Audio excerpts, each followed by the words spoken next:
Sir मैंने graduation physics honours में कर रखा है और मैंने पोस्ट ग्रेजुएशन पॉलिटिकल साइंस में कर रखा है। मैं प्रशासनिक सेवा के माध्यम से समाज के में सकारात्मक बदलाव के दृष्टिकोण से तैयारी कर रहा हूँ और मेरी हॉबी क्रिकेट देखना और खेलना। ठीक है, आपकी स्ट्रेंथ है? जी स्ट्रेंथ सर मेरा तो बताइए। स्ट्रेंथ सर मेरे जैसे पेशेंस और इंटीग्रिटी और सर पॉजिटिव एटीट्यूड। ठीक है। वीकनेस है? सर वीकनेस इज मैं किसी काम को बहुत ज़्यादा इन डेप्थ चला जाता हूँ तो मुझे लगता है कि उसमें मुझे थोड़ा वर्क करना पड़ेगा, बैलेंस अप्रोच रखना पड़ेगा। और मुझे लगता है कि किसी काम के लिए मुझे थोड़ा और ज़्यादा डिटर्मिनेशन की ज़रूरत है अपने लेवल पे। और सर अभी नहीं रिकॉर्ड कर पा रहा हूँ। ठीक है। आपकी जॉब प्रेफरेंस क्या है? सर SDM है और फिर DPSP और फिर ARTO, फिर TO और सर CGST। ठीक है। आपने ग्रेजुएशन फिजिक्स से की? जी जी। उसके बाद आपने PSIR से PG किया। कब किया ये? सर मैंने PG 2024 में कंप्लीट किया। ठीक है। तो ग्रेजुएशन कब किया है? ग्रेजुएशन सर मेरा 2016 में कंप्लीट हुआ। ठीक है। इतना गैप क्यों? सर बीच में मैंने B.Ed का कोर्स भी किया हुआ है, 2022 में मेरा कंप्लीट हुआ है। ठीक है। और सर उसके बीच में मैं तैयारी में लगा हुआ था जिसकी वजह से सर मैं एकेडमिकली ज़्यादा एक्टिव नहीं था। किस चीज़ की तैयारी कर रहे थे आप? सर मैं सिविल सर्विसेज की प्रिपरेशन कर रहा था। ठीक है। क्या आपने कोई और एग्जाम भी दिया है? हाँ सर, मैं UPSC का भी एग्ज़ाम मैंने दिए हैं और इससे पहले सर UP PCS के मैंने 5 अटैम्प्ट और दिए हैं। ठीक है। उसमें क्या रहा था? सर मैंने अभी ये मेरा चौथा मेंस है UP PCS का और मेरा 5वां मेंस मार्च 29 से स्टार्ट है। और मैंने UPSC में भी एक अटैम्प्ट मेंस का दिया हुआ है। इससे पहले कभी इंटरव्यू वगैरह दिया है? नहीं सर। ठीक है। आप ये बताइए, आपने फिजिक्स के बाद PSIR क्यों पढ़ा? सर ग्रेजुएशन के बाद सर मैं तैयारी प्रशासनिक सेवा की तैयारी के लिए आया और सर उसके बाद मुझे पॉलिटिकल साइंस पॉलिटी सब्जेक्ट में ज़्यादा इंटरेस्ट आने लगा। फिर मुझे सर लगा कि मैं फिजिक्स में साइंटिफिक टेम्परामेंट और रेशनैलिटी काफ़ी मैं अचीव कर चुका हूँ, तो उसका मैं प्रयोग पॉलिटी में सर जैसे गवर्नेंस जैसे सब्जेक्ट हैं तो सर उससे मुझे एडमिनिस्ट्रेटिव नॉलेज ज़्यादा हुई। तो मुझे लगा सर फिजिक्स और पॉलिटी का ब्लेंड अगर मैं अपने प्रशासनिक सेवा के लिए यूज़ करूँ तो ज़्यादा सही रहेगा। नहीं, अगर आप पॉलिटी का देखते हैं, गवर्नेंस का तो सेकंड पेपर में छोटा सा टॉपिक है, गवर्नेंस तो ज़्यादा नहीं है। हाँ सर, पॉलिटी एंड गवर्नेंस मुझे सर ज़्यादा इंटरेस्टिंग लगा और सर मुझे PSIR और गवर्नेंस में तो काफ़ी अंतर होता है। हाँ जी। आप हाउस के बारे में सुना है आपने? हाँ जी। हाउस की जो हाउस स्टेट के बारे में और रूसो स्टेट के बारे में दोनों बोलते हैं। जी। तो दोनों में क्या समानता और क्या असमानता है स्टेट की थ्योरी में दोनों की? सर हॉब्स जो बात करते हैं वो सर एक एब्सोल्यूट स्टेट की बात करते हैं जो जिसमें स्टेट को क्रिएशन के बारे में, स्टेट बना कैसे उसके बारे में। जी दोनों क्या बोलते हैं? सर दोनों कॉन्ट्रैक्ट थ्योरी को सपोर्ट करते हैं जिसके हिसाब से सर एक स्टेट का फॉर्मेशन केवल एक ह्यूमन द्वारा एक कॉन्ट्रैक्ट बेसिस पे तैयार किया गया है जिससे सर रूल ऑफ लॉ को एडहेरेंस मिला। ठीक है। अंतर क्या है दोनों में? Sir Hobbes and Rousseau. हाँ बिल्कुल, स्टेट बनने के कॉन्ट्रैक्ट के बारे में अंतर क्या दोनों में? सर स्पेसिफिक में सर मैं रिकॉल नहीं कर पा रहा हूँ। ठीक है। आपने थॉमस आइंस्टाइन का नाम सुना है? हाँ। वो किस लिए जाने जाते हैं? सर थॉमस आइंस्टाइन सर उनका स्पेशल थ्योरी ऑफ रिलेटिविटी उन्होंने दिया था। थॉमस आइंस्टाइन नहीं, एगस्टाइन करके है ना, एक एगस्टाइन है। सर उसने 2 तलवारों का सिद्धांत दिया था। Sorry sir PSIR। ठीक है। सुकरात स्टेट के बारे में क्या बोलते हैं, राज्य के बारे में? सर उनका कहना है कि स्टेट जो है वो वेलफेयर अप्रोच उसका होना चाहिए, और अगर वो इंडिविजुअल की का एम्पावरमेंट नहीं करता है तो सर वो स्टेट एनार्कियल उसको मानता है। श्योर है यही बोलते हैं स्टेट के बारे में उसके बारे में? सर 100% श्योर है। ठीक है। जेम्स टोड मिल लिबर्टी के बारे में क्या बोलते हैं? सर अभी मैं थोड़ा political science and international relation sir UP PCS में भी सर ऑप्शनल एज ऑप्शनल पढ़ गया है, तो मैं उतना भी इसके विषय में सर रिवाइज नहीं कर पाया। अच्छा ठीक है, तो आपने पॉलिटी पढ़ा होगा है ना? हाँ जी। पॉलिटी का कौन सा आर्टिकल विदेश संबंधों से संबंधित है? किससे सर? फॉरेन रिलेशन से रिलेटेड कौन सा सर आर्टिकल 51 जो है वो 51 क्या बोलता है? सर ये इंटरनेशनल पीस एंड एग्रीमेंट के लिए डीपीएसपी सरकार को एप्लीकेशन सर नियम बनाने के लिए प्रोत्साहित करता है। तो इसको गवर्नमेंट को इनफोर्सेबल क्यों नहीं किया गया? सर ये राज्य के नीति निर्देशक सिद्धांत है, जिसका मतलब ये है कि ये बस एक निर्देश की तरह है, इसको सरकार को फॉलो करना चाहिए। इसको सर इम्पोज करना मतलब कि कोर्ट ऑफ लॉ में उसको एक राइट के रूप में देखा जाएगा, जो कि सर मुझे लगता है कि इंटरनेशनल रिलेशन के लिए सही साबित नहीं होगा। क्यों सही साबित नहीं होगा? इसमें आर्बिट्रेशन की बात की गई है आर्टिकल 51 में, है ना? जी। आर्बिट्रेशन की बात की गई है, पता है आपको? जी सर। क्या बात की गई है? सर आर्बिट्रेशन अगर रहेगा तो आपका मीडियम हिंदी है या जी सर हिंदी मीडियम में। हिंदी है, तो इसमें मध्यस्थता की बात की गई है, तो क्या बात की गई मध्यस्थता की? सर मध्यस्थता की बात की गई है, यदि दो देशों के बीच में किसी तरह का विवाद होता है तो सर उसके बीच में एक मध्यस्थ का रोल कोई एक इंडिपेंडेंट बॉडी प्ले कर सकती है। जैसे सर इंडियन वाटर ट्रीटी में वर्ल्ड बैंक ने मध्यस्थता की थी। फिर हम कश्मीर के मामले में मध्यस्थता की बात क्यों नहीं करते? हम ये क्यों बोलते हैं कि कश्मीर के मामले में हम मध्यस्थता नहीं एक्सेप्ट करेंगे? सर कश्मीर एक भारत का एक इंटीग्रल पार्ट है। ये हम इंडिया के गठन से, इंडिया का जब से स्वतंत्रता हुई है उसके बाद से ही भारत का इंटीग्रल पार्ट इसे इंडिया ने माना है। तो सर मुझे नहीं लगता है कि अपने घर के किसी भी इशू के लिए किसी थर्ड पर्सन की जरूरत होगी मध्यस्थता के लिए। नहीं तो फिर आप अगर घर का मैटर है तो फिर पाकिस्तान को क्यों बीच में लेकर आता है इंडिया? सर पाकिस्तान ने इसको पाकिस्तान ऑक्युपाइड एरिया जो है उसको कुछ अधिग्रहण कर लिया था, उसको इंडिया अभी भी अपना इंटीग्रल पार्ट मानता है।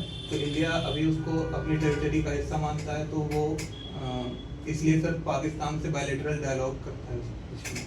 तो आपको नहीं लगता भारत के विदेश नीति बहुत ज़्यादा कमजोर है कि आपका एरिया किसी पड़ोस किसी ने कब्जा लिया और बस हाँ सिर्फ बातें ही कर रहे हैं? क्योंकि अमेरिका में देखे तो अभी वेनेजुएला का केस देखा था ना आपने? जी सर। सिर्फ उन्होंने कुछ बातें की थी तभी उसके ऊपर अटैक कर दिया। अगर हम किसी इसका देखते हैं, रसिया का देखते हैं, उसने यूक्रेन के ऊपर कर दिया। किसी भी ताकतवर देश के बारे में हम देखते हैं, अगर आप वर्ल्ड पावर बनना चाहते हैं तो हर देश का यही नियम है कि कोई आपके खिलाफ कुछ करवाता है तो आप कार्रवाई करते हैं। जबकि यहाँ तो आप अपनी जमीन देकर बैठे हुए हैं, तो बहुत ज्यादा कमजोर नहीं दिखाई दे रही भारत की विदेश नीति? नहीं सर, मुझे लगता है कि sir India soft power diplomacy में ज़्यादा बिलीव रखती है, और साथ ही साथ सर इंडिया का अप्रोच हमेशा से पंचशील सिद्धांत पे रहा है। इसका जो इंटरनेशनल रिलेशन के प्रिंसिपल्स रहे हैं, पंचशील से तो इंडिया को बहुत ज्यादा डैमेज हुआ है। सर पंचशील सिद्धांत से तो बात को बहुत ज्यादा डैमेज हुआ है। Sir damage in the sense कि सर कुछ ऐसी परिस्थितियां बनी जिसमें इंडिया पाकिस्तान वॉर में कुछ पॉलिटिकल स्तर पर कुछ निर्णय ऐसे लिए गए जो उस स्थिति के हिसाब से सही थे, और सर वहाँ पे हमें अपना कुछ पार्ट रिसीव करना पड़ा। ठीक है। गांधी जी राजनीति के बारे में क्या बोलते हैं, धर्म और राजनीति के बारे में? सर गांधी जी का कहना है कि धर्म और राजनीति हमें एक सिक्के के दो पहलू हैं। धर्म और राजनीति एक साथ ही चलने चाहिए, और राजनीति में अगर धर्म नहीं है तो वो सर राजनीति एक उन्होंने उसको सही राजनीति नहीं बताया। हाँ, उन्होंने मृतदेह के समान बताया है। जी ठीक है। अगर यही बात मोदी जी करते हैं, किसी मंदिर पर जाते हैं, अभी सोमनाथ मंदिर पर भी गए थे, तो अगर धर्म को राजनीति से जोड़कर कर रहे हैं तो फिर विपक्ष उसका विरोध क्यों कर रहा है? सर गांधी जी का जो अप्रोच था धर्म को लेके, वो सर धर्म के जो कोर वैल्यूज हैं जैसे फ्रेटर्निटी और सर किसी तरह के आपस में भाईचारा बना के रखने के, वो सर इस तरह से गांधी जी रखते थे, जो अभी सर जैसे मोदी जी कर रहे हैं। उन्होंने सर अपने अप्रोच में वो कुछ हद तक सर मुझे लगता है कि गांधी जी को फॉलो कर रहे हैं। कैसे किया है? बताइए कैसे किया है? आप तो बोल रहे हैं कि सर जो कॉन्स्टिट्यूशन के जो, फिर आप विरोध क्यों कर रहा है अपोजिशन? सर ये मुझे लगता है पॉलिटिकल इशू है, वो सर ये पॉलिटिक्स का पार्ट है और अपोजिशन का काम है कि कुछ चीज़ों में जहाँ पे उसे लगता है कि सेकुलरिज्म प्रभावित हो रहा है तो उस पर वह टिप्पणी करें। ठीक है, तो आपको क्या लग रहा है, प्रभावित हो रहा है या नहीं हो रहा है? सर ये कुछ स्तर तक प्रभावित भी हो रहा है, कुछ स्तर तक नहीं प्रभावित हो रहा है। किस स्तर तक प्रभावित हो रहा है? सर मुझे लगता है कि कॉन्स्टिट्यूशनल अगर नेचर से देखा जाए तो सरकार को धर्म के मामले में हस्तक्षेप करने का अधिकार है कुछ लिमिट तक, तो वहाँ तक तो सर सही है। अगर इसको बहुत ज़्यादा बढ़ावा मिलता है तो सर को वहाँ तक वो गलत रहेगा। आप कई सारे पुलिस स्टेशन में देखते हैं मंदिर होते हैं, वो कहाँ तक ठीक है? सर ये मुझे लगता है कि सर हर आदमी को रिलीजन अपना प्रैक्टिस करने का अधिकार है, लेकिन क्या सरकारी ऑफिस में प्रैक्टिस करने का अधिकार? यस सर, मैं वही कह रहा हूँ कि सरकारी ऑफिस में रिलीजन को प्रैक्टिस करने को मैं प्रोत्साहित नहीं करना चाहूँगा। यूपी में तो कई सारे ऐसे थाने जहाँ पर पुलिस जहाँ पर उनके अंदर मंदिर है, तो आप क्या करेंगे अगर आपके एरिया में ऐसा आप कहीं डीएसपी बन गए या किसी एरिया के एसडीएम बन गए जहाँ थाने के अंदर मंदिर है, तो आप क्या करेंगे? सर मैं यहाँ पे भारत का जो यूनिक रिलीजियस मॉडल है उसको मैं फॉलो करने का ट्राई करूँगा कि जैसे सभी को धार्मिक स्वतंत्रता है, वह अगर यहाँ पे मंदिर है तो वो जो भी चाहे अगर फिर बोर्ड ऑफ पीस के बारे में पढ़ा आपने? जी sir. Board of peace, board of peace, हाँ सर अभी मैं इससे रिलेवेंट कोई अगर आप बात बताएं तो हो सकता है मैं समझ सकूं। ट्रम्प अमेरिकन प्रेसिडेंट ट्रम्प ने बनाया ना board of yes peace. Sir, yes sir. अभी क्या है? सर ये अभी गाजा और जो इजराइल पैलेस्टीन इशू है उससे रिलेटेड सर उसको युद्ध विराम के लिए ये बोर्ड ऑफ पीस बनाई है। अच्छा अच्छा, कितने सूत्रीय शांति योजना है सर इसके बारे में मुझे ज़्यादा कितने क्लाउज हैं? सर स्पेसिफिक 20 क्लाउज है। अच्छा बताओ कि जो बोर्ड ऑफ पीस जो बना है क्या इसको अंतर्राष्ट्रीय मान्यता प्राप्त है? सर अंतर्राष्ट्रीय में मुझे लगता है कि सर ये कई राष्ट्रों का मिला के एक मंच बना हुआ है और सर मुझे लगता है कि इंडिया इसको सपोर्ट नहीं करता है और ये मान्यता प्राप्त के विषय में सर मुझे ज़्यादा जानकारी नहीं। अच्छा ये बताओ कि जो यूएन सिक्योरिटी काउंसिल है उसको मतलब उससे इसको मंजूरी प्राप्त है सर या कोई ऐसा कोई क्लाउज है यूएनएससी का जिससे कारण इसको मान्यता या मंजूरी मिल जाए? सर इसके विषय में मुझे ज़्यादा जानकारी नहीं। डिजिटल अरेस्ट के बारे में सुना है आपने? जी सर। क्या होता है? सर ये एक फिनोमिना है, अभी रिसेंट में इमर्ज हुआ है, एक साइबर क्राइम का एक पार्ट है जिसमें सर कुछ जो लोग हैं वो सर गलत तरीके से पुलिस को रोल करके लोगों को अरेस्ट करने का कार्य करते हैं और उनको धमकाकर पैसे अपना वो करते हैं, लूटते हैं। आपका क्या है पोस्ट प्रेफरेंस? सर एसडीएम है, फिर मेरा डीवाईएसपी है, फिर एआरटी है। सीबीआई और सीआईडी जी दो संस्थाएं हैं, जी। क्या बेसिक डिफरेंस है इसमें?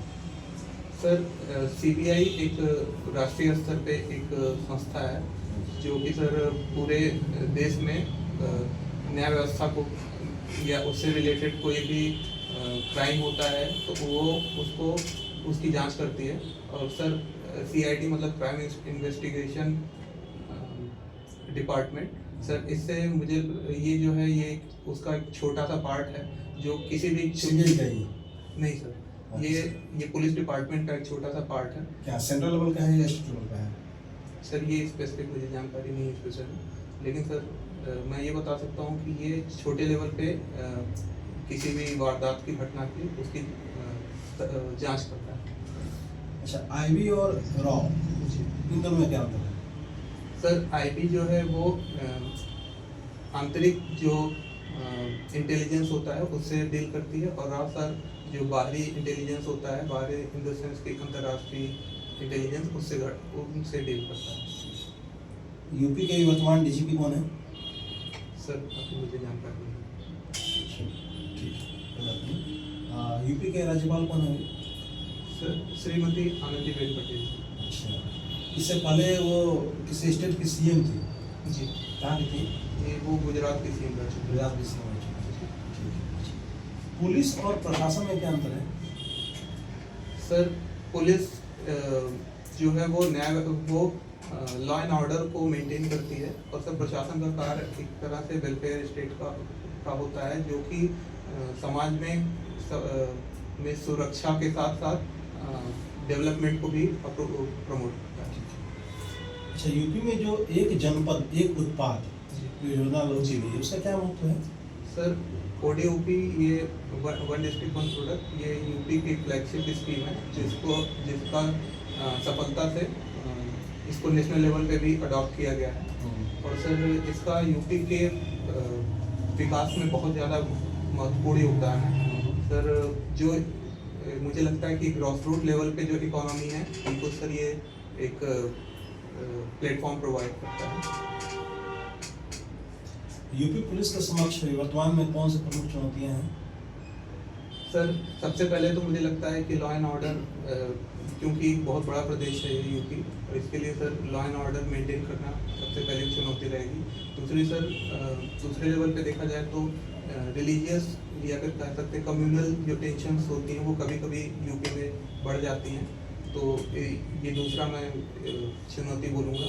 और सर साइबर क्राइम जो है अभी बढ़ता जा रहा है, एक नया क्राइम बन के अब वापस आ रहा है, तो उसको सर मैं तीसरा बोलूँगा। और सर यूपी क्योंकि नेपाल से बॉर्डर शेयर करता है, तो सर एक इंटरनेशनल जो बॉर्डर इशू है उसको भी यूपी पुलिस के सामने वो एक समस्या लगी है सर। अच्छा, ये बताओ कि डिजिटल इंडिया जी सर। और ग्रामीण भारत, जी इन दोनों के बीच अंतर जी। को कम करने के लिए आप अपने स्तर पर क्या प्रयास करेंगे अगर अधिकारी को चुने जाते हैं?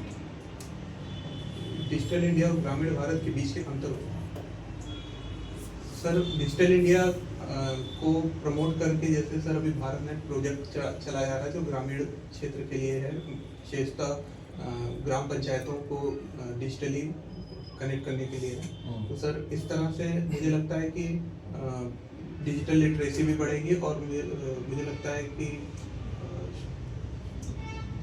सर यही इतना ही मैं भी रिकॉल करता हूँ। अच्छा, ये बताओ कि आपके जो सबनेट जो एम्प्लॉय होंगे, जो कर्मचारी होंगे अधीनस्थ, उनको प्रेरित कर देने के लिए, इंकरेज करने के लिए आप क्या करेंगे? सर इसके कई तरीके हो सकते हैं। पहला तो मैं वहाँ प्रेरित करने के लिए सर उनको अवार्ड वाला जो सिस्टम है, रिवार्ड एंड पनिशमेंट, तो अगर सर रिवार्ड वाला मैं उनको दूंगा जहाँ पे वो अच्छा कार्य कर रहे हैं, और सर पनिशमेंट का प्रावधान तो वैसे भी रूल्स में होते ही हैं। पहले स्तर पे मैं सर ये करूँगा, और दूसरे स्तर पे सर मैं उनको जो कोड ऑफ कंडक्ट हैं उनकी जानकारी प्रोवाइड कराऊंगा। ट्रेनिंग अगर अवेलेबल हो पाएगी तो मैं उनको ट्रेनिंग अवेलेबल करवाऊंगा। इससे सर उनमें एक जनता के लिए सर एम्पैथी रहे, और उसमें एक एथिकल बिहेवियर उनके अपने खुद की नेचर में एडॉप्ट होता है। मान लो कि आपका जो वरिष्ठ अधिकारी है जी वो कोई अवैध कार्य करने का आपको मौखिक आदेश देता है, इस परिस्थिति में आपका निर्णय? सर अगर वो अवैध कार्य है, मुझे ऐसा लगता है, तो सर मैं उनसे रिटर्न ऑर्डर मांगूंगा। मुझे लगेगा कि रिटर्न ऑर्डर ज़्यादा सही रहेंगे। और सर अगर वो रिटर्न ऑर्डर देने से मना करते हैं, तो सर मैं अपने जो अन्य वरिष्ठ अधिकारी हैं उनसे सर मैं सलाह लूँगा कि इस विषय पे मुझे क्या करना चाहिए। और सर मुझे किसी भी हालत में अगर मुझे लगेगा कि ये अवैध है और मुझे ये करना ही पड़ेगा, तो सर उस विषय में फिर मैं अपने इंटरनल कॉन्शियंस की बात सुनूंगा और उस विषय को उनकी बात को मना करूँगा। अपने आपने फिजिक्स से ग्रेजुएशन किया है, जी मैम। अपवर्तन क्या है? जी मैम, जब प्रकाश किसी सघन माध्यम से विरल माध्यम में जाती है या विरल माध्यम से सघन माध्यम में जाती है, तो मैम प्रकाश में एक डिफ्लेक्शन आता है मैम, उसी को अपवर्तन बोलते हैं। तो उदाहरण दीजिए इसका। मैम जैसे इसको हम देख सकते हैं कि जब हम बाल्टी में कोई एक सिक्का रखा हो तो मैम हम ऊपर से देखते हैं, हमें लगता है कि सिक्का एक जगह पर है, लेकिन अगर हम उसी रेख में उसी चीज में हम एक डंडे को डालते हैं तो वो मैम उस जगह पर ना होकर उससे थोड़ा पीछे की तरफ होता है। मेरी मृत्तिका क्या होती है? मैम ये एक टोटल इंटरनल रिफ्लेक्शन पे आधारित एक सिद्धांत है मैम। इसमें ये वही अपवर्तन पर ही आधारित है, बस इसमें कुछ स्पेसिफिक पार्ट ये होता है कि जो प्रकाश है वो एक स्पेसिफिक एंगल जैसे क्रांतिक कोण करते हैं उस पर जब रिफ्लेक्ट हो जाता है तो ऐसा लगता है कि मैम वो जो वस्तु है वो या तो हवा में उड़ रही है जैसे, या फिर हमें लगता है जैसे एक डेजर्ट एरिया में वो हमें पानी के रूप में भी दिखाई सकता है जो रिफ्लेक्शन होता है। ठीक है। इस टाइप। आजकल सुनने में सेमीकंडक्टर को न्यू ऑयल बोला जा रहा है, जी मैम। क्यों? मैम अब वर्ल्ड अब डिजिटलाइजेशन की ओर बढ़ रहा है और मैम इस डिजिटल वर्ल्ड के लिए सेमीकंडक्टर जो है वो एक भौतिक रूप से एक बहुत महत्वपूर्ण पार्ट है, तो इसके लिए मैम इसे न्यू ऑयल बोला है। ठीक है। आपकी हॉबी क्रिकेट देखना और खेलना दोनों है। जी मैम। LBW क्या होता है? LBW मैम, LBW होता है लेग बिफोर विकेट मैम। इसमें जब बैट्समैन खेलता है और वो उसका जब बॉलर बॉल फेंकता है और बॉल बैट पर ना लग के डायरेक्ट बैट्समैन के पैड पर लगती है जो विकेट का के जस्ट सामने होता है, तो मैम उसको LBW कहते हैं। ठीक है। एक इसमें पावर प्ले सब यूज होती है। Yes ma'am. क्या होती है power play? Ma'am power play एक स्पेशल मैकेनिज्म है जिसको खेल को रोमांचक बनाने के लिए स्पेशली इसको लाया गया है मैम। इसको ये दो तरह के होते हैं, बैटिंग पावर प्ले और एक बॉलिंग पावर प्ले। तो मैम बैटिंग पावर प्ले जैसे 50-50 ओवर के मैच में 10 ओवर का होता है। इसमें मैम बैट्समैन के लिए ये एक फायदे का विषय रहता है जिसमें एक स्पेसिफिक सर्कल के बीच में के बाहर लिमिटेड अधिकारी ही हो सकते, लिमिटेड प्लेयर्स ही हो सकते हैं। आप मुझे बताइए अब तक इंडिया कितने वर्ल्ड कप जीते हैं total? T20, one day and other. Okay ma'am, मैं एक मिनट सोच सकता हूँ।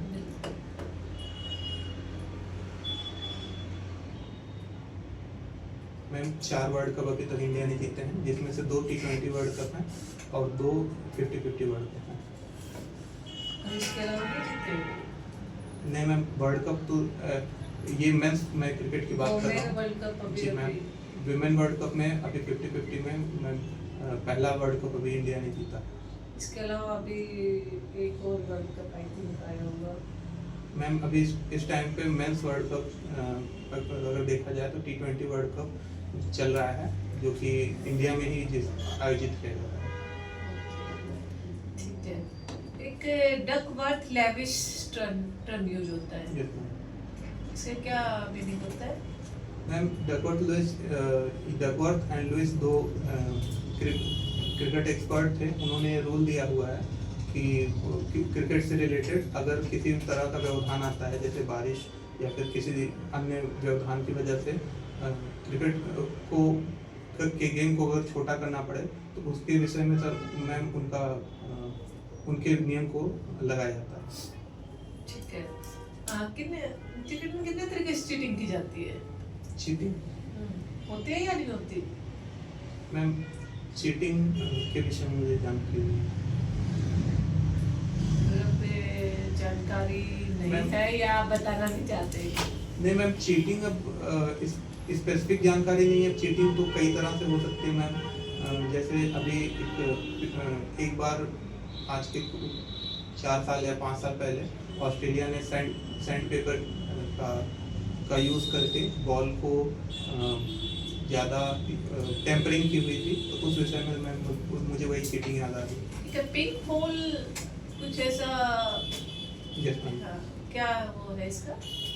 मैम पिंक बॉल एक विशेष लेदर से बनाई जाती है, जिसके उछलने और जिसकी जो क्षमता होती है वो अलग बॉल से जो है वो डिफरेंट होती है। डे नाइट का भी ऐसा कुछ सिस्टम है क्या? Ma'am pink ball day and night में ही खेला जाता है, और उससे रिलेटेड मैम और ज़्यादा जानकारी भी नहीं। आप किस डिस्ट्रिक्ट से बिलोंग करते हैं? मैम मैं अम्बेडकर नगर डिस्ट्रिक्ट से। वहाँ का लिटरेसी रेट कितना है? मैम अम्बेडकर नगर स्पेसिफिक मुझे भी जानकारी, लिटरेसी रेट की जानकारी नहीं। यूपी का लिटरेसी रेट कितना है? मैम यूपी में का 2011 के सेंसस के अनुसार यूपी की लिटरेसी रेट 67% है। और फीमेल का? मैम फीमेल का 57% है। आप जा सकते हैं, आप पेन कॉपी करो। Thank you ma'am. जल्दी जल्दी करवाते कैसा बच्चा? Thank you. क्या नाम? आकाश? आपको ना अलग अलग एरिया पर अलग अलग मेंबर फीडबैक देंगे। सरकार आपको सर आपको पर्सनैलिटी के बारे में, मैडम आपको होगी से हम आपसे बेसिक चीज़ों के बारे में। मैंने आपसे कई सारे क्वेश्चन पूछे हैं, और आपने क्या है, मैंने आपसे स्टार्टिंग में पूछा मुझे क्या एक चीज़ तो आपको ठीक लगी कि 2-3 बार मैं हंसा जानबूझकर, पर आप उससे इम्पैक्ट नहीं हुए। अच्छा लगा ये। हाँ सर, ये मैंने इनपुट लिया था कि आपको वो जानबूझ के नर्वस करने का ट्राई करेंगे। हाँ बिल्कुल ऐसा रहता है। तो हो सकता है वो कोई और तरीका हो, कभी कोई तरीका कभी कोई तरीका, ये तो ठीक है आपने ठीक है। पर एकदम बिल्कुल मतलब आप एकदम ऐसा फर्क जैसे हिंदी तरह में थोड़ा सा चेहरे पर ना ये मतलब मशीन की तरह नहीं होना है, हल्का सा फील होना कि इंसान तो है। तो हर चीज पर पॉजिटिव रहना ही। देखो यहाँ पर क्या होगा ना, वो सर वैसे आपसे डिटेल में बात करेंगे। हब्स का मैंने बात किया, हब्स को स्टेट कैसे बना है, दोनों अलग अलग तरीके से बताते हैं। आप एक बार हल्का सा ना, ज़्यादा देखो इतना डिटेल में तो आप मना कर सकते हैं, हल्का सा ना एक बार उसको अपने सिलेबस को ना रिवाइज कर लेना, क्योंकि आपने एमए भी नोट कर रखा है और आपने दोनों है, तो सिलेबस को ना मोटा मोटा आप देखिए। जैसे हब्स बात करता है कि डर की वजह से स्टेट बना है, तो पूरे उसका आइडियोलॉजी में डर है, लोग एक दूसरे डर रहे थे संपत्ति को चुराने ले स्टेट बना है। रूसो बोलता है नहीं नहीं इंसान बुरा नहीं है, इंसान अच्छा है, पर कोई बुरा व्यक्ति किसी अच्छे की संपत्ति न चुरा ले, इसलिए अच्छे व्यक्ति ने मिलकर बना दिया। दोनों अलग अलग है, तो आप देखना। अब तक क्या कर रहे थे सर? 5 बार मैंने यूपी का मैच लिखा, ये मैच लिखा, वो मैच लिखा। अरे आप इंटू तक आए हैं, आप मैच में अटके हुए हैं। मैंने आपसे ये पूछा कि क्या कर रहे थे सर? ये मैच लिखा और इस अगले वाला भी मैच लिख रहा हूँ। आप समझ रहे हैं आप क्या बोल रहे हैं? और अब भी आपने बोला नहीं कि मैं इंटरव्यू तक आया हूँ। आप बोल सकते हैं कि इतना टाइम हो गया, मुझे थोड़ा टाइम हो गया सर तैयारी करते, और फिर उसके बाद मैंने अपनी तैयारी को जो कमियाँ थी उसको सुधारा। इसका रिजल्ट ये है कि मुझे यहाँ पहुँचने का मौका मिला। खत्म है, आगे पीछे क्या सर? मुझे लगा कि आप यही पूछ ही रहे हैं, तो इसकी वजह से मैंने इसका बताया। हाँ तो यही तो पूछ रहा था ना, पर आपको बताना क्या है वो आपको मुझे आपके ऊपर है ना भाई। नहीं बताना ये है कि वो आपकी समझदारी है कि आप मुझे क्या बताना चाहते हैं। तो आपको ये भी समझना है कि मेरे ऊपर क्या इंप्रेशन पड़ रहा है, झूठ नहीं बोलना है। पर मैटर ये है कि इससे मैसेज क्या जाता है कि आप मेज में से लिखे जा रहे हैं, अगले वाले मेज के लिए तैयार है, यानी इससे मैसेज ये जा रहा है ना कि ये इंटरव्यू है आपका खराब जाएगा। अब मैसेज क्या पास करना मैटर करता है। देखो आपने अपने शब्दों से मुझे मैसेज क्या पास किया, आपने पिछला जो किया ठीक है, कोई बुरी बात नहीं हुई, ठीक है। मैं आपने सर मैंने कई सारे मैसेज लिखे हैं और यहाँ तक पहुँचने का, क्योंकि आप इसको अपॉर्चुनिटी के लिए रूप में ले रहे हैं, आप अचीवमेंट के रूप में ले रहे हैं, या फिर आप एज ए ग्रेजुएट ले रहे थे। सर मैंने मैसेज लिखे, यहाँ पहुँचने का मुझे मौका मिला, इसलिए तो आप यहाँ तक बताइए ना आगे क्या कर रहे हैं। मैंने पूछा ही नहीं था, आपने तो खुद ही बताया कि मैं आगे क्या कर रहा हूँ। मैंने पूछा ही नहीं था कि अगला मैच लिख रहे हो या नहीं, मैं तो पूछा अब तक क्या कर रहे हो। गांधी जी धर्म और मोदी जी के धर्म में, गांधी जी धर्म को धर्म राजनीति वो कर्तव्य से जोड़कर देखते हैं। आप कुछ और चीजों से ऊपर चलेंगे। गांधी जी ड्यूटी की बात करते हैं, ड्यूटी उनके लिए धर्म ड्यूटी है। मोदी जी को लेकर विपक्ष क्रिटिसाइज कर रहा है, विपक्ष की अपनी आइडियोलॉजी है। इस आधार पर आप ये नहीं बोल सकते कि नहीं सर विपक्ष का तो उसका काम है, ऐसा नहीं बोल सकते। क्योंकि विपक्ष आलोचना कर रहा है क्योंकि उसको लग रहा है क्योंकि विपक्ष को ऐसा लग रहा है, आपको नहीं, विपक्ष को ऐसा लग रहा है। उसको जो लग रहा है आप वो बताइए ना। आप अपने आप को उसमें बीच में उनकी जगह रख के बताना शुरू कर देंगे तो बायस्ड आ जाएगी। आपका जो ये आंसर है ना बायस्ड दिख रहा था, आपको पता है, इसीलिए मैं आशा भी था। गांधी जी धर्म पंथ इसकी बात कर रहे हैं, आपने वहां से लिख किया जो कि वो ड्यूटी की बात करते हैं।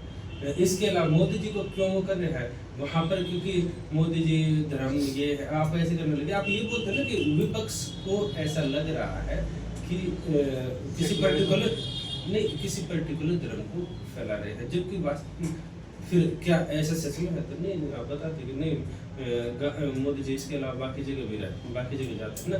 उसी से आपका अगला क्वेश्चन बन गया, जैसे सेकुलरिज्म की बात आ गई कि मंदिर होते हैं अलग अलग जगह पर, तो आप बोल सकते हैं वैसे हमारा संविधान बोलता है उसका आर्टिकल धार्मिक जगह पर आप ऐसी प्रैक्टिस नहीं कर सकते अगर कोई इस तरह का करता है। इसको लेकर काफी विवाद भी होता है। एक बार देखना यूपी के मंदिरों में, हरियाणा के मंदिरों में, हरियाणा के पुलिस स्टेशन, यूपी के पुलिस स्टेशन, दोनों में है कई बार विवाद हुआ था कि मंदिर नहीं होना चाहिए।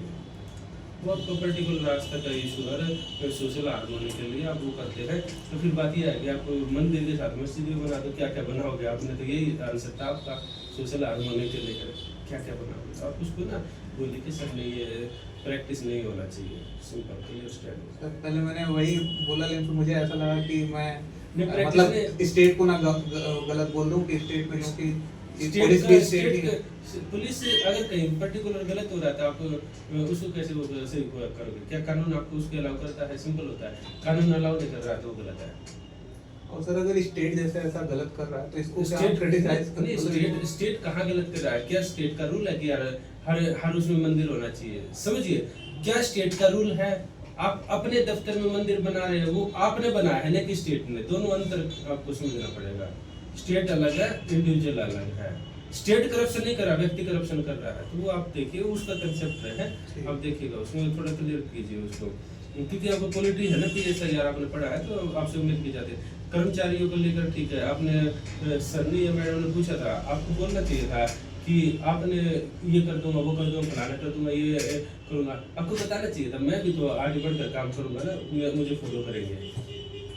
हाँ, खुद दूसरों को बस दूसरों पे कार्रवाई करना वो मैसेज मत करना, ठीक है। बाकी ठीक है, इस वाले एंगल पर आप काम कीजिए इन पर, ठीक है।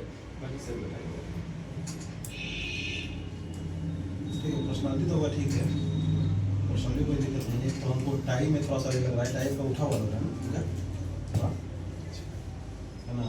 तो है ना, बाकी जो है आपका हैंड मूवमेंट वगैरह, जो बॉडी लैंग्वेज वगैरह वो सब बढ़िया है ना, कोई दिक्कत नहीं है। बिल्कुल आप संतुलित आप बोलते हैं ना, बहुत न ज़्यादा स्पीड, न ज़्यादा कम, न ज़्यादा लाउडली, न ज़्यादा, है ना, अच्छा है ना।